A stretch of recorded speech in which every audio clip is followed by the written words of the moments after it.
Hey friends, welcome back to the English Speaking Podcast, your comfortable space to practice real, everyday English, the kind you actually hear and use in real life. I'm Mizzou, and honestly, I'm already smiling because today feels like one of those days where English and adventure meet. Hey everyone, I'm Lucas, and I'm really happy to be here with you again. Whether you're listening from your room, your commute, or your favorite quiet corner, we're so glad you chose to learn English with us today. Lucas, I don't know why, but since morning, I've been thinking about traveling. Airports, airplanes, announcements, people walking fast with suitcases. It's all been in my head. That's funny you say that because I woke up feeling the same way. Airports are such interesting places. You hear so many conversations, see so many signs, and suddenly English is everywhere. Exactly. And that's why today's topic is so useful. We're going to talk about airports in English, step by step, in a calm and friendly way. I love this topic because airports are perfect for practicing English. You ask questions, follow directions, listen to announcements, and talk to people, all in one place. And don't worry, friends, we're not going to make this complicated. No stress, no pressure. Just simple English that helps you feel confident when you travel. We'll walk through everything together, checking in, going through security, finding your gate, and even what to say if something is delayed. Think of this episode like a friendly travel walk. You're not alone, we're right there with you, suitcase in hand. Before we really jump in, let's take a moment. If you're enjoying learning with us, make sure you subscribe to the English Speaking Podcast, like this episode, and share it with someone who dreams of traveling confidently in English. Learning is always easier and more fun when we do it together. All right then, imagine this with us. You arrive at a big airport, lights everywhere, people moving in every direction, and you take a deep breath. Okay, Lucas, travel guide mode on. We're officially at the airport now. Ready, Mizu. I've got my imaginary suitcase, my passport, and my calm English energy. Wow, look around. This place feels huge, like a small city inside of one building. So many people, so many sounds. Yeah, and everyone looks busy, walking fast like they're on an important mission. But we're not rushing. We arrived early. We've got time. That already feels good, right? It really does. Okay, so what's our first step now? First step at any airport, check in. And that's where our real airport English journey begins. All right, so we're standing right in the middle of the airport now. And the first thing I notice is how many signs there are everywhere, hanging from the ceiling, glowing on screens, pointing people in different directions. Yes, and honestly, for many English learners, this moment already feels a little stressful because you start thinking, okay, I'm in an English environment now. What if someone talks to me? Exactly. But here's the good news. Airports are actually very predictable places. People use the same words again and again, and once you hear them a few times, they start to feel familiar. And the first word you'll see almost immediately is check-in. Big letters, usually with arrows, telling you where to go. So we follow the sign, roll our suitcase, and finally arrive at the check-in area where there are long counters and people waiting in lines with passports in their hands. This is usually the moment when learners start overthinking. They think, what sentence should I use? What tense? What grammar? But in real life, the conversation at the check-in counter is very simple and very short. Right. Most of the time, you don't even need to start the conversation. The staff member speaks first. They usually smile and say something like, "May I see your passport, please?" And notice how polite and calm that sounds. No complicated English, just simple words. So you hand over your passport, maybe your ticket if they ask, and that's already half the conversation done. Then they might ask, where are you flying today? Or what's your destination? And your answer can be very short. You don't need a full sentence. Just saying the city or country is completely okay. For example, London or Germany or I'm flying to Istanbul. See how natural that is? No pressure to be perfect. Then comes another very common question, and this one surprises many learners the first time they hear it. Yes, they might ask, "Did you pack your bags yourself?" And this question is not about grammar, it's about security. They just want to make sure everything in your bag belongs to you. So the answer is very easy. You just say yes, or yes, I did. Sometimes they also ask, Do you have any liquids, batteries, or sharp objects in your bag? And again, short answers are perfect. No, or no, I don't. You see, Lucas, what I really like about airport English is that nobody expects long stories. Exactly. This is not a conversation exam. It's just real-life communication. After that, the staff member usually types something on the computer, prints your boarding pass, and places it gently on the counter. And then you'll hear one of the most important sentences of the whole airport experience. Here is your boarding pass. That sentence alone tells you so much. Your seat number, your gate, your boarding time, everything is there. They might also say, your gate will be announced later, which means you don't need to worry yet. Or they could say boarding starts at 6:30, giving you a clear idea of time. And finally, they usually finish with something very friendly like, have a nice flight. And you simply say, thank you, maybe with a smile, and that's it. Look at that. You just completed your first full English airport interaction. No complicated grammar, no long sentences, just clear, calm communication. And now, with your boarding pass in your hands and your suitcase a little lighter, you take a few steps forward. Because the next big step at the airport is waiting right ahead of us. So now we're walking away from the check-in counter, boarding pass in hand, and for many learners, this is the moment when they finally breathe a little and think, okay, that part wasn't as scary as I imagined. Exactly, because once you realize that real English is simple and predictable, your confidence slowly starts to grow without you even noticing it. And the next place you're heading to is security, which is another area that sounds intimidating, but again, the language is very limited and very repetitive. Right, and before you even speak to anyone, you'll hear announcements around you like, please prepare your boarding pass and passport, repeat it again and again. Just hearing that sentence a few times already helps your brain adjust to the rhythm of English in a real environment. So you join the line, look around, watch what other people are doing, and that actually teaches you more than memorizing phrases from a book. When it's your turn, the security officer usually doesn't say much. They might simply say, boarding pass, please, or sometimes just passport. And again, you don't need to answer with a full sentence. You just hand it over, maybe say, here you go, or say nothing at all, which is also completely normal. Then they might give you short instructions like, take off your jacket or please remove your belt. Notice how these are not long explanations. They are short, clear commands, and you usually understand them from the situation even if you miss a word. They may also say, laptops and liquids out of the bag, which sounds fast, but once you see other people doing it, it becomes very clear. This is something learners often forget. Communication is not only words, it's actions, context, and shared understanding. After you place your bag on the belt and walk through the scanner, you might hear something like, please step forward, or wait here for a moment. And again, your role is very simple. You just follow instructions. You don't need to explain anything unless they ask you. Sometimes they might stop you and ask a very basic question, like, is this your bag? Or do you have anything in your pockets? And the answers are always short and easy. Yes, it's mine. Or no, nothing. Once everything is done, they usually give a small nod or say something like, you're good to go, or all set. That sentence feels really good because it means another step is finished and you handled it in English without stress. Now you pick up your bag, put your shoes back on, adjust your jacket, and suddenly you're inside the airport's main area.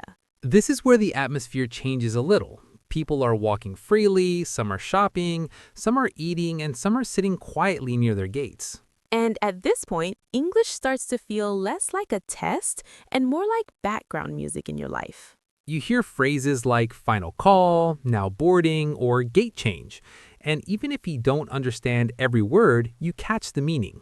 Because your brain is no longer panicking, it's just observing and adjusting naturally. And that's an important moment for English learners because confidence doesn't come from speaking perfectly. It comes from surviving real situations successfully. With every small interaction, you start trusting yourself a little more.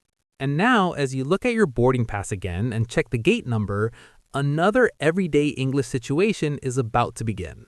So now you're standing there for a moment, holding your boarding pass, looking at the big screens, and this is usually where people pause, not because they're confused, but because they want to make sure they're going the right way.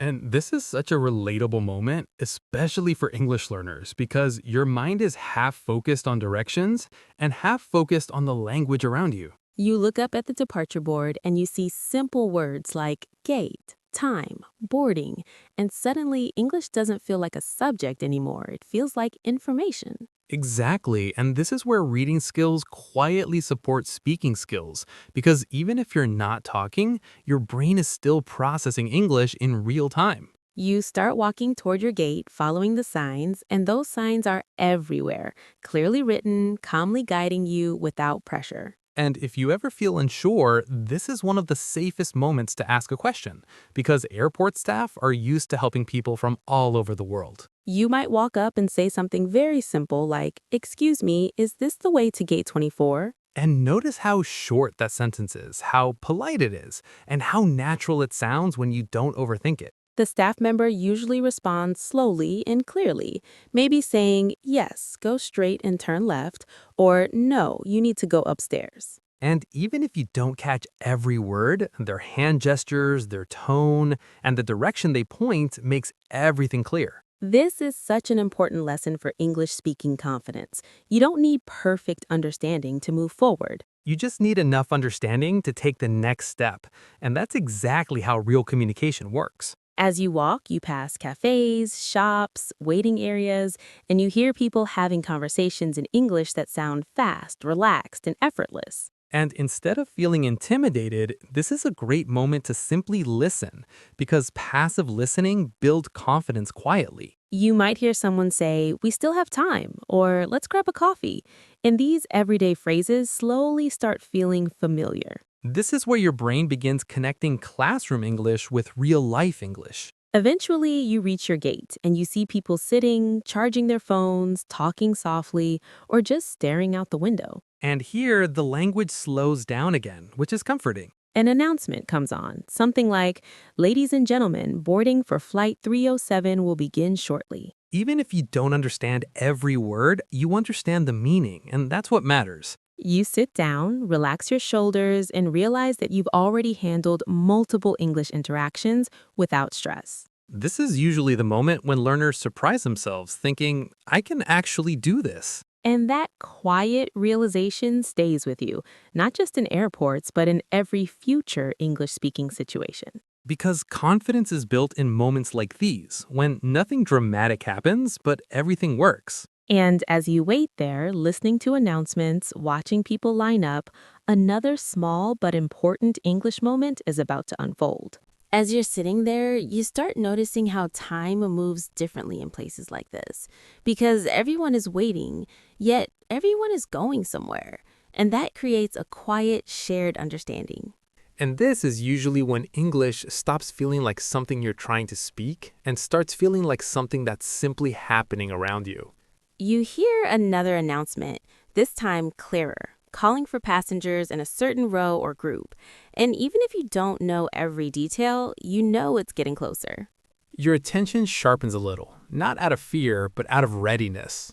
You stand up slowly, adjust your bag, and join the line, listening to small conversations around you, bits and pieces of English floating by.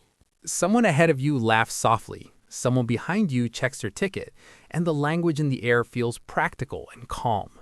When it's your turn, you walk forward and greet the staff member with a simple "hello," and that one word already feels like enough. They ask for your boarding pass and passport, and this moment feels important but not overwhelming. You hand them over, maybe hear something like window or aisle, and even if you pause for a second, you understand the choice. You answer simply, maybe just one word, and that's perfectly fine. This is such a powerful reminder that speaking English doesn't always mean long sentences. Sometimes it's about responding at the right moment. And every short exchange like this adds another layer to your confidence.